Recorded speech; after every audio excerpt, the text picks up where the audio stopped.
Hey everyone, this is Scott from Forgot to Grow Up. Welcome to another TV Talk. Today I'm talking about which canceled Marvel TV shows should get revived.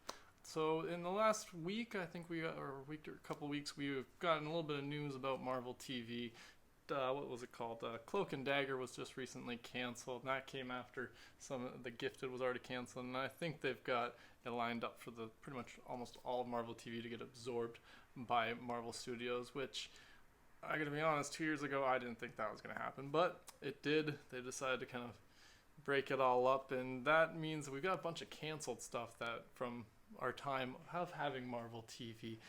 Things like, Daredevil and the different shows on Netflix and Agent Carter, not Captain, Agent Carter and those different shows. So I'm just going to be talking about which ones I personally would like to get revived, potentially get Disney Plus series or or movies, or just some kind of either reboot or some kind of like revival of the original shows. So the ones that I definitely would love for them to revive would definitely be all the Marvel Netflix ones. Even Iron Fist, just because he's already there anyways. I didn't hate his character, didn't love it. I thought he could be better at karate, considering he's a karate master. But I digress. He still fits in there. I like the dynamic between him and Luke Cage. So I definitely would love to see them bring back any of those characters and the actors who played them and try to fit in them back into the MCU or into Marvel Studios' plan for these characters. I would love to see that. They left pretty much all of them on a cliffhanger of some kind.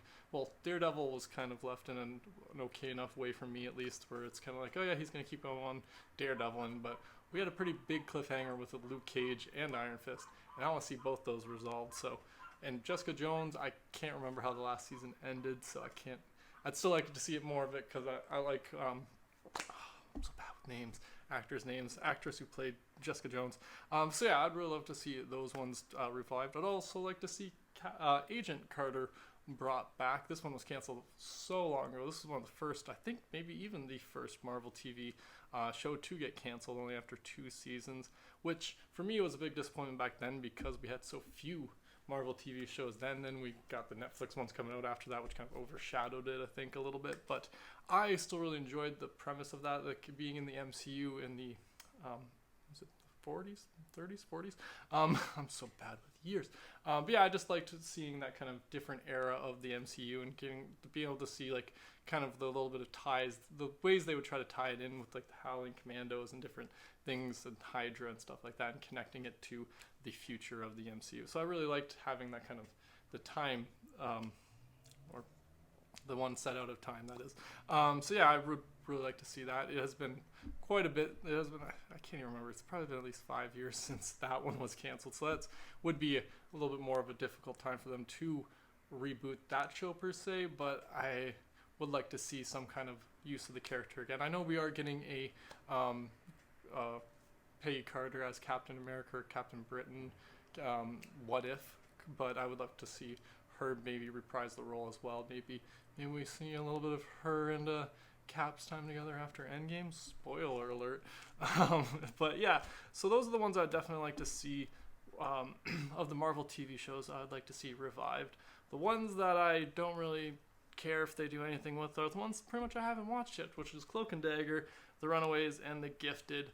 Those ones, I never got into them because they didn't want us Canadians watching them. They didn't give it to any of our Canadian streaming services, so that's why I never watched any of them. I wasn't ready to pay $20, $30 for each of the seasons just to see if I was going to want to keep up with any of those shows, and like I said, they weren't available via streaming, so that's why I never watched any of those ones, the Cloak and Dagger, Runaways, and The Gifted. Those were all streaming in the US on different things like Freeform and Hulu, but they never wanted to let Canadians have it for some reason unless we paid extra, and I already pay for 3 streaming services, so I don't tend to pay for seasons individually because I already got too many seasons to watch on the streaming services. So that's why I don't particularly care about those ones, because I didn't really watch any of them because they didn't want Canadians watching it. That's my position on that. So that's why those ones I'm a little bit indifferent to whether if they did bring them back, cool, then I'd be able to watch them on Disney Plus potentially, but unless they were to do it along those lines, meaning bring them all onto Disney Plus when Disney Plus becomes available in a couple weeks, and then reboot any of them, then I'd be okay with it, or revive any of them. But I don't care right now because I haven't seen any of them. But yeah, then there's Inhumans, which is another one that was canceled. That one I felt got a little shortchanged, but it also kind of deserved it a little bit. It wasn't that great, but I liked the premise of it, at least the the Inhuman royal family, them being on the moon. I just liked the whole idea of it, and I wanted to explore more of it. I liked what's his name playing Blackagar Boltagon, Black Bolt. I really liked that guy in that role. He was having a little struggle with it, but I felt eventually he kind of. I would have liked to have seen him be able to play the character more, was all. But that one I can definitely understand why we're going to get more of that. But yeah, a couple of other ones that are kind of in another one that was canceled was the Ghost Rider series. That one I don't really count as canceled because it was only in development. It never actually was started, so can you cancel something that was never really fully started? That was never premiered, at least to me. They didn't film anything, so that's why, to me, I don't really have too much of a comment. But I would like to see Ghost Rider back, particularly with the guy who was playing him in Agents of S.H.I.E.L.D. I would personally like to see him come back in that same character role, bringing him in that same universe of the Agents of S.H.I.E.L.D., bring him back, maybe even throw him in Quake or somebody from Agents of S.H.I.E.L.D. off on some adventure. I'd really like that, but the fact that the series that they were going to develop didn't quite make it, that's kind of, I'm indifferent about that. But yeah, that's pretty much all my thoughts on which one should get revived. Agents of S.H.I.E.L.D. is my favorite of all the Marvel TV shows. It wasn't canceled, though. It's just ending next season, and I would love more seasons of that, obviously, but the fact that they have decided to end it makes me kind of like, okay, no, you're going to give us a nice wrap-up. You've decided you have an ending, so we're probably going to get a good resolution to that, so that's why I'm okay with that ending. Well, not okay, but I'm more accepting of that one, that is. But yeah, that's all my thoughts on which canceled Marvel TV shows should get revived. What do you think? Which ones do you want revived? Which ones would you like to see? Which ones would you not like to see? Be sure to let me know in the comments below. Thanks again for joining me today. Sure to subscribe to the channel if you don't already, and have a good one.